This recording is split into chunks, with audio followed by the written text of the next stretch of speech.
آدم علیہ السلام کی خطا سرزد ہونے کے بعد اللہ تعالیٰ نے کہا کہ تم زمین پر اتر جاؤ اور تم میں سے بعض کے دشمن ہوں گے، اور زمین میں تمہارا ایک مقررہ وقت تک ٹھکانہ ہوگا، اور اسی زمین میں تمہاری سامان زندگی بھی ہوگی، زندگی گزارنے کے جو اسباب ہیں وہ بھی میں مہیا کراؤں گا۔ قال فیہا تحیون وفیہا تموتون ومنہا تخرجون، کہا اسی میں تم زندگی گزارو گے اور اسی دنیا میں ہی تمہیں مرنا ہے اور یہیں سے تمہیں اٹھایا جانا ہے، یعنی پھر یہیں سے اللہ تعالیٰ تمہیں دوبارہ زندہ کرے گا اور تمہیں تمہارے اعمال کا پورا حساب ہوگا۔ اب دنیا میں کیا عمل کیا، نیک عمل کیا، برا عمل کیا، لیکن اتنا ضرور یاد رکھنا کہ منزل تمہاری یہ دنیا نہیں ہے، بلکہ منزل جو ہے وہ آخرت ہوگی۔ تو یہ دنیا تمہاری زندگی کی سفر کا، آخرت کے سفر کا ایک حصہ ہوگی۔ جیسے ایک آدمی اپنے کسی سفر پر جب روانہ ہوتا ہے تو بہت سارے جگہوں سے ہو کر کے گزرتا ہے، بہت سارے اسٹیشن سے ہو کر کے گزرتا ہے، ایسے ہی یہ دنیا بھی تمہاری زندگی کا ایک اسٹیشن ہے۔ اس کو پار کرنے کے بعد آخرت ہے، اور پھر آخرت کی زندگی میں ہی تمہارا حساب و کتاب ہونا ہے۔ تو اس دنیا کو تم اپنا سب کچھ مت سمجھ لینا کہ دنیا تمہارے لیے زندگی کا بس آخری ہی مرحلہ ہے۔ ہر انسان کی زندگی میں چند مرحلے آتے ہیں، بعض لوگوں نے 4 مرحلے ذکر کیے ہیں۔ ایک رحم مادر، رحم مادر یعنی انسان نطفے کی شکل میں ماں کے پیٹ میں ہوتا ہے، پھر اس کے بعد دنیا میں آتا ہے۔ تو بعد والا جو مرحلہ ہے، ان 4 مرحلوں میں پہلے ماں کا پیٹ، پھر ماں کے پیٹ سے انسان جب دنیا میں آتا ہے تو یہ دنیا کا مرحلہ اس مرحلے سے زیادہ لمبا ہوتا ہے۔ پھر دنیا میں زندگی گزارنے کے بعد آدمی انتقال کر جاتا ہے تو عالم برزخ کی زندگی شروع ہوتی ہے۔ دنیا کی زندگی سے آدمی مر جاتا ہے، لوگوں کی نظروں سے تو اس کی موت ہو گئی، لیکن اصل میں وہ آدمی کسی اور دنیا میں منتقل ہو گیا اپنے عمل کے حساب سے۔ اب اس کا عمل کیا ہوگا، اس کو وہی جزا اور سزا ملے گی۔ پھر عالم برزخ کی لمبی زندگی جب تک قیامت نہیں قائم ہوتی وہی زندگی ہے۔ پھر اس کے بعد عالم برزخ کے بعد آخرت کی زندگی شروع ہوتی ہے۔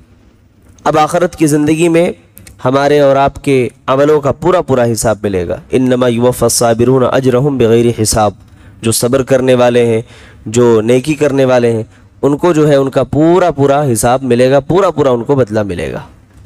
اللہ تبارک و تعالیٰ نے اس کے بعد فرمایا کہ دنیا میں ہم نے مختلف قسم کے لباس اتارے ہیں، لباس نازل کیے۔ جیسے جنت میں اللہ تعالیٰ نے لباس دیا تھا آدم علیہ السلام کو، حوا علیہ السلام کو، ان کا ستر چھپانے کے لیے۔ فطری طور پر بھی یہ چیز عین فطرت کے مطابق ہے کہ آدمی اپنے ستر کی حفاظت کرے، اسے ظاہر نہ کرے، بے حیائی اور ننگا پن کا اظہار نہ کرے۔ تو ایسے ہی یہ چیز دنیا کے اندر بھی اللہ تعالیٰ نے انسان کی فطرت میں ڈال دی ہے۔ قد انزلنا علیکم لباسا یواری سوآتکم، اے بنی آدم ہم نے تم پر لباس نازل کیا، ایسا لباس یواری سوآتکم وریشا، جو تمہارے ستروں کو، تمہاری شرمگاہوں کو چھپاتا ہے۔ تم ایک دوسرے سے اپنی عزت کی حفاظت کرتے ہو۔ اللہ تبارک و تعالیٰ نے لباس نازل کیا، اس لباس کے ذریعے صرف ہم اپنے ستر کو نہیں چھپاتے، بلکہ انسان اپنے اندر جو عیوب اور کمیاں پائی جاتی ہیں ان کمیوں کو بھی چھپا لیتا ہے۔ یہ کپڑا، یہ لباس، اللہ تعالیٰ نے لباس نہ دیا ہوتا تو بہت ساری انسان کی جسمانی کمیاں ہوتی ہیں جو ایک دوسرے کے سامنے ظاہر ہوتی، آیا ہوتی، اور ایک آدمی دوسرے کے سامنے شرمندہ ہو کر کے رہ جاتا۔ لیکن اللہ تعالیٰ کی رحمت دیکھیے، اللہ نے لباس نازل کیا تو ایک دوسرے کی عزت، آبرو اور اس کے اندر جسمانی جو عیب ہے اس سے اللہ تعالیٰ نے حفاظت فرما دی۔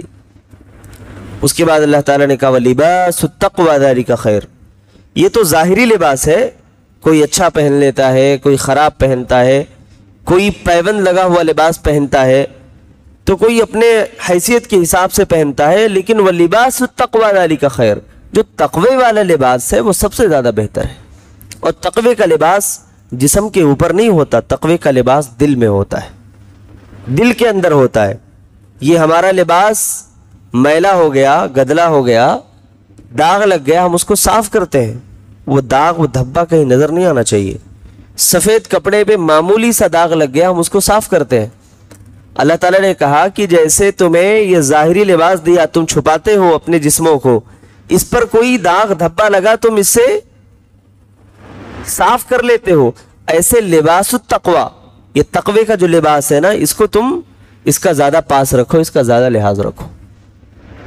اور یہ لباس التقوی جو ہے تمہارے لباس سے، ظاہری لباس سے بہتر ہے، اور یہی لباس التقوی اگر اتر جائے، نہ ہو، تو دنیا میں بھی ذلت اور رسوائی اور آخرت میں بھی ناکامی ہوگی۔ وَلِبَاسُ التَّقْوَى ذَلِكَ خَيْرٌ، اللہ نے کہا من آیات اللہ، ذَلِكَ من آیات اللہ لَعَلَّهُمْ يَذَّكَّرُونَ، یہ اللہ تعالیٰ کی نشانیوں میں سے ہے تاکہ لوگ نصیحت حاصل کریں۔ اس کے بعد اللہ تعالیٰ نے شیطان کی دشمنی ہمارے اور آپ کے سامنے رکھی۔ ایک بات مجھے بتائیے، اگر کوئی ہمارا اتنا بڑا دشمن ہو، کہیں ہم سے لڑائی ہوئی، جھگڑا ہوا، اور اس آدمی نے کسی کی اتنی بے عزتی کی کہ اس کا لباس اتروا دیا، کپڑے اتروا دیے، تو اب آپ سوچ لیجئے کہ وہ کتنا بڑا دشمن ہوگا۔ تلوار کی مار اور ڈنڈے کی مار، کوڑے کی مار، اس سے کئی گنا زیادہ سخت ہے عزت کی مار۔ آدمی لکڑی سے مار دے، تلوار سے مار دے، زخمی کر دے، کوڑے برسا دے، یہ مار انسان برداشت کر سکتا ہے، لیکن عزت کی مار کوئی برداشت نہیں کر پاتا۔ آدمی زمین میں دھس جائے گا، احساس اگر زندہ ہے آدمی کا، باحیا انسان ہے، تو وہ کبھی چہرہ نہیں دکھا سکتا ہے۔ اللہ تعالیٰ نے کہا کہ یہ شیطان تمہارا اتنا بڑا دشمن ہے کہ اس نے تمہارے باپ کے کپڑے جنت میں اتروا دیے، اور پھر اس کو تم اپنا دوست سمجھتے ہو، اس کو تم اپنا ساتھی سمجھتے ہو، اس کی باتوں کو تم مانتے ہو۔ ارے یہ تو اتنا بڑا مردود ہے کہ اس سے ہمیشہ اللہ تعالیٰ کی پناہ مانگا کرو کہ اللہ تعالیٰ اس کے شر سے ہمیشہ جو ہے محفوظ رکھے۔ یا بنی آدم، اے بنی آدم، اللہ تعالیٰ نے تمام انسانیت کو خطاب کیا، یا صرف ایمان والوں کو نہیں مخاطب کیا، اللہ نے ایمان والوں کو مخاطب نہیں کیا، سب کو مخاطب کیا۔ یا بنی آدم لا یفتننکم الشیطان، اے بنی آدم تمہیں شیطان کہیں فتنے میں مبتلا نہ کر دے، فتنے میں نہ ڈال دے۔ کما اخرج ابویکم من الجنہ، دو غلطیاں تھی اس کی، جیسے تمہارے باپ کو جنت سے نکلوا دیا۔ ینزع عنہما لباسہما، ان کے لباس جسموں سے اتروا دیے۔ لیریہما سوآتہما، تاکہ وہ ایک دوسرے کی شرمگاہ کو دیکھ سکیں۔ انہ یراکم ہوا وقبیلہ من حیث لا ترونہم، کہا کہ وہ تمہیں دیکھتا ہے، اس کا قبیلہ بھی دیکھتا ہے، لیکن تم انہیں نہیں دیکھ سکتے۔ یعنی شیطان یہ تمہیں دیکھتا ہے، لیکن شیطان کو تم نہیں دیکھ سکتے ہو۔ انا جعلنا الشیاطین اولیاء للذین لا یؤمنون، ہم نے ان کو ان لوگوں کا دوست بنایا ہے جو ایمان والے نہیں ہیں۔ یہ شیطان ایمان والوں کا دوست نہیں ہو سکتا، یہ ان لوگوں کا دوست ہے جو اللہ اس کے رسول پر ایمان نہیں رکھتے۔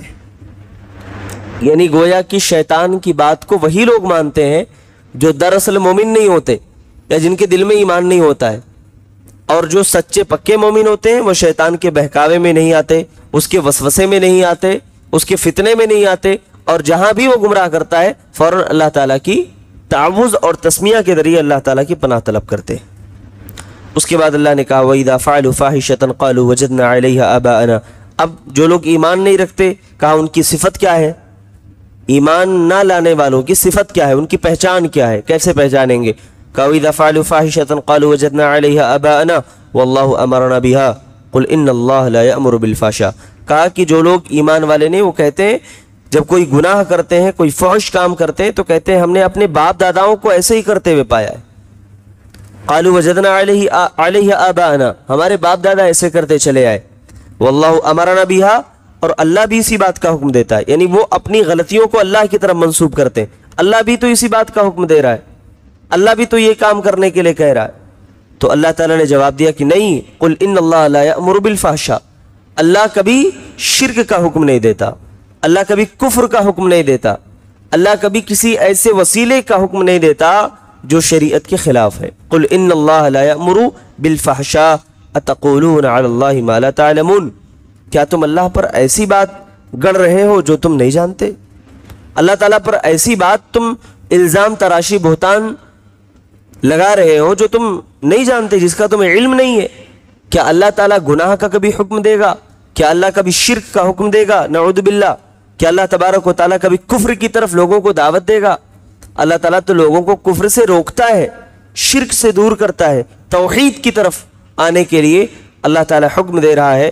اللہ کبھی فحشاء کا حکم نہیں دیتا۔ قل ان اللہ لا یأمر بالفحشاء، شیطان ان تمام چیزوں کا حکم کرتا ہے، یہ شیطان کا کام ہے، یہ شیطان کا امر ہے۔ قل امر ربی بالقسط، اچھا اب اللہ کا حکم کیا ہے؟ بھئی اللہ کا حکم گناہ نہیں ہو سکتا، یہ تمہارے باپ داداؤں کے رسم و رواج یہ اللہ کے احکام میں نہیں آ سکتے۔ پھر اللہ کا حکم کیا ہے؟ قل امر ربی بالقسط، اے نبی آپ کہہ دو میرے رب کا حکم ہے انصاف، بالقسط، انصاف، یہ اللہ انصاف کا حکم دیتا ہے۔ وَأَقِيمُوا وُجُوهَكُمْ عِنْدَ كُلِّ مَسْجِدٍ وَادْعُوهُ مُخْلِصِينَ لَهُ الدِّينَ، اللہ کا حکم کیا ہے؟ اپنے چہرے کو ہر نماز کے وقت اللہ کی طرف یکسو ہو کر کے کھڑے ہو جاؤ، اپنے چہرے کو اللہ کی طرف پھیر لو، اللہ حکم دے رہا ہے اللہ کی طرف کھڑے ہو جاؤ۔ وَادْعُوهُ مُخْلِصِينَ لَهُ الدِّينَ، اور اپنے دین کو اسی کے لیے خالص کر لو۔ اللہ اخلاص کا حکم دیتا ہے، اللہ عبادت کا حکم دیتا ہے۔ کما بدأکم تعودون، جیسے ابتدا میں تمہیں پیدا کیا ویسے تمہیں لوٹائے گا۔ جیسے انسان دنیا میں پیدا ہوا، نہ اس کے جسم پہ کپڑا تھا نہ لباس تھا، بلکہ بغیر کسی چیز کو لیے ہوئے دنیا میں آیا، مٹھی اس کی خالی تھی، ہاتھ میں کچھ نہیں تھا، کہا ایسے ہی تعودون، تم واپس لوٹا دیے جاؤ گے، نہ تمہارے ہاتھ میں کچھ ہوگا نہ تمہارے جسم پر کوئی لباس ہوگا، بلکہ وہ لباس بھی تمہارے گھر والے تمہارے اپنے قریبی اتار لیں گے، کچھ نہیں چھوڑیں گے تمہارے اوپر، نہ تمہارے ساتھ تمہارا مال جانے والا ہے، نہ تمہارا روپیہ پیسہ جانے والا ہے، نہ تمہاری جائیداد جانے والی ہے، بس تمہارا جو عمل ہے دنیا کے اندر وہ تمہارا عمل جائے گا۔ جیسے دنیا میں آئے تھے ویسے چلے جاؤ گے، نہ کچھ لے کر آئے تھے نہ کچھ لے کر جاؤ گے، خالی ہاتھ آئے تھے خالی ہاتھ جانا ہے۔ یہ ہے دنیا کی سچائی، یہ ہے دنیا کی حقیقت۔ جس دنیا میں ہم سمیٹنے کے لیے لگے ہوتے ہیں، سمیٹتا کون ہے؟ جس کو لے کر کے جانا ہو، جس مسافر کو پتا ہو کہ میں جس سفر پر ہوں اگر میں سمیٹ کے رکھ لوں تو میں لے کے جا نہیں سکتا ہوں، مجھے سب چھوڑ کے جانا پڑے گا، تو اس کے سمیٹنے میں تو بیوقوفی ہے۔ بھئی مسافر کو پتا ہے کہ میں سفر پر ہوں، مجھے یہاں سونے چاندی کا بہت بڑا انبار، ایک پہاڑ بھی مل رہا ہے، لیکن اس کو معلوم ہے کہ اگر میں یہاں پہ رکوں، اس کے پیچھے میں اپنا وقت برباد کروں، اس کو سمیٹ کے اپنے جھولی میں بھر لوں، لیکن جب جاؤں تو جاتے وقت میں لے جا نہ سکوں، لے جانے پر میں قادر نہ رہوں، اس کو چھوڑ کے ہی مجھے جانا ہے، تو کون سا عقل مند انسان ہے جو اس کے پیچھے اپنا وقت برباد کرے گا اور اس کو سمیٹنے کی کوشش کرے گا؟ یہ ہے دنیا کی سچائی، جس کے پیچھے ہم سمیٹنے کے لیے اپنی ہر ایک لمحے کو ہم قربان کر رہے ہیں۔ سمیٹ لو، بھر لو، سب کچھ جمع کر لو، لیکن جیسے سانسیں رکی، سانسیں تھمی، ہمارے جیب میں پاکٹ منی میں کتنے پیسے ہیں، کتنے ہمارے اکاؤنٹ میں سیونگ اکاؤنٹ میں پیسے ہیں، سب ہمارے گھر والوں کے پاس۔ ہمارے پاس کون سا قیمتی موبائل فون ہے، کون سا قیمتی ہمارا کپڑا تھا جس کو ہم پہنا کرتے تھے، سب ان کے پاس۔ اور یہ ہے دنیا کی سچائی، انسان کے مرنے کے بعد اس کے کپڑے بھی گھر میں چھوڑے نہیں جاتے، وہ بھی اٹھا کر کے پھینک دیے جاتے ہیں، کسی کو دے دیے جاتے ہیں۔ یہ ہے دنیا کی سچائی۔ جب تک انسان زندہ ہے تب تک ہر کوئی اس سے محبت کرتا ہے، مر گیا اس کے بچے بھی اس کے کپڑوں کو دیکھ کر کے ڈرتے ہیں، اس کے بچے بھی اس کے قریب آنے سے خائف ہوتے ہیں، ڈرتے ہیں۔ تو جو آپ سے آج محبت کا دم بھر رہے ہیں، کل اس دنیا سے جب انسان رخصت ہوتا ہے تو اس کے قریب بھی آنے سے لوگ خائف ہوتے ہیں، ڈرے ہوئے رہتے، سہمے رہتے۔ یہ ہے دنیا کی حقیقت میرے بھائیوں۔ اللہ تبارک و تعالی نے کہا کہ دنیا میں جو ہے آئے ہو تو کچھ آخرت کے لیے تیاری کر لو، کچھ آخرت کے لیے جمع کر لو۔ سب کچھ دنیا کے لیے جمع کر لے کے کیا کرو گے جب چھوڑ کے سب یہیں سے جانا ہے، یہیں سب چھوڑ دینا، کچھ نہیں لے کے جانے والے ہو، تو پھر کیا فائدہ؟ اذا مات الانسان انقطع عنہ عملہ الا من ثلاث، انسان مر گیا اس کا عمل کٹ جاتا ہے دنیا سے. انسان مر گیا، یتبع المیت ثلاثۃ، تین چیزیں اس کے پیچھے چلی جاتی ہیں، اہلہ ومالہ وعملہ، اس کے گھر والے بھی جاتے ہیں، اس کا مال بھی جاتا ہے، اس کا عمل بھی جاتا ہے اس کے ساتھ. فیرجع اثنان ویبقى واحد، اس کے گھر والے بھی چلے آتے ہیں، اس کا مال بھی چلے آتا ہے، اس کا عمل جو ہے اس کے ساتھ باقی بچتا ہے. اب آپ کا عمل کیسا ہے، آپ کے گھر والے کیسے تھے، وفادار تھے یا بہت زیادہ نافرمان تھے، یہ میٹر نہیں کرتا. عمل کتنا اچھا ہے دنیا کے اندر، عمل کتنا اللہ تعالیٰ کی فرما برداری کے مطابق تھا، اور وہ عمل ہمیں اللہ کے ہاں اللہ کی منشا، اس کی مشیت سے کامیابی دلائے گا اگر وہ عمل اللہ کے لیے خالص تھا. تو دنیا کی زندگی کو میرے بھائیوں غنیمت سمجھتے ہوئے، قیمتی سمجھتے ہوئے آخرت کے لیے تیاریاں کرو.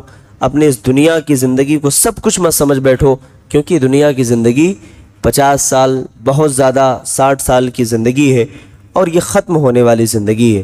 تو جو آخرت کی ہمیشگی والی زندگی ہے اس کے لیے تیاریاں کرو، اس کے لیے فکر کرو، اور اس کے لیے ہمیشہ بے چین رہو کہ وہ زندگی ہماری کس طریقے سے بنے گی، سنورے گی. اور صحابہ بھی ایسے ہی تھے کہ وہ ہمیشہ آخرت کی ہی فکر کیا کرتے تھے.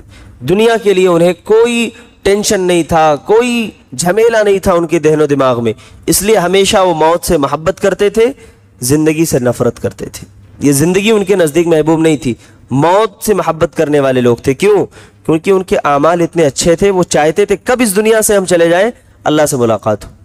ہم چاہتے ہیں کتنی لمبی زندگی مل جائے، دنیا سے فائدہ اٹھاتے رہے. کتنی طویل زندگی، موت کا نام سنتے ہی رونگٹے کھڑے ہو جاتے. نہیں، ابھی نہیں مرنا ہے بھائی، ابھی کچھ اور 2 4 10 سال 20 سال ابھی اور زندہ رہنا ہے، ابھی بہت کچھ کام کرنا ہے ہمیں دنیا کے اندر. وہ صحابہ تھے اپنے کھجوروں کو پھینک کر کے، نہیں جب تک میں کھجور کھاؤں گا تب تک تو بہت دیر ہو جائے گی. جنگ میں کود پڑے، اللہ کے راستے میں شہید ہو گئے لڑ کر کے. اللہ کے رسول نے جب کہا کہ اللہ کے رسول کیا بدلہ ہے، فی سبیل اللہ میری جان چلی گئی، کیا بدلہ میں؟ اللہ کے رسول جنت ملے گی. کھجور کو پھینکا، کود پڑے میدان جنگ میں، شہید ہو گئے اور اللہ کی جنت کو پا لیا. تو اللہ کی جنت کو حاصل کرنے کا اتنا زیادہ جذبہ اور تڑپ ان کے دلوں کے اندر اللہ نے رکھا تھا. تو وہ تڑپ، وہ جذبہ آج ہمارے اور آپ کے دلوں میں بھی ہونا چاہیے، اور وہ اسی وقت پیدا ہوگا جب ہر وقت ہمارا ہر عمل اللہ کے لیے خالص ہوگا. ہر عبادت ہماری زندگی کی ہم آخری عبادت سمجھ کر کے انجام دیں گے. یہ نہیں ابھی تو فجر پڑھ لی، چلو آج سو گئے، کل سے شروع کریں گے نماز، آج ظہر ہوئی، نہیں آج ٹھیک ہے ابھی آئندہ ہفتے سے انشاءاللہ نماز شروع کریں گے. دنیا میں کتنے ایسے لوگ قبروں میں دفن ہیں جنہوں نے ارادہ کیا تھا کہ ہم آئندہ ہفتے نماز شروع کرنے والے ہیں، ان کے ارادے پورے نہ ہو سکے. کتنے ایسے لوگ دفن ہیں جن کی زندگی کی ایک لمبی پلاننگ تھی، لائف پلاننگ، یہ کرنا ہے، وہ کرنا ہے، یہ کرانا ہے، وہ کرانا ہے، فلانا ہے، دھمکانا ہے، سب لمبی لسٹ لگی تھی ان کے پاس، لیکن ان میں سے کچھ پوری ہوئی، اکثر باقی رہ گئی. یہ ہے زندگی کی حقیقت. انسان کی تمنائیں ادھوری رہ جاتی ہیں، اس کی زندگی ختم ہو جاتی. تمناؤں کو سمیٹیے، خواہشات کی لمبی لسٹ کو بہت کم کر دیجئے، اور یہ آخرت کی زندگی کی فکر کریں. دنیا میں جتنا ہو سکے اللہ کو یاد کریں، اللہ سے دعا کریں، اور اللہ تعالیٰ سے آخرت کی کامیابی کی دعا کریں، اور توحید پر خاتمے کی دعا کریں. یہی بہت بڑی کامیابی ہے. اللہ تبارک و تعالیٰ سے دعا ہے اللہ تعالیٰ ہم تمام لوگوں کو دنیا میں رہ کر آخرت کی فکر کرنے کی توفیق عطا فرمائے.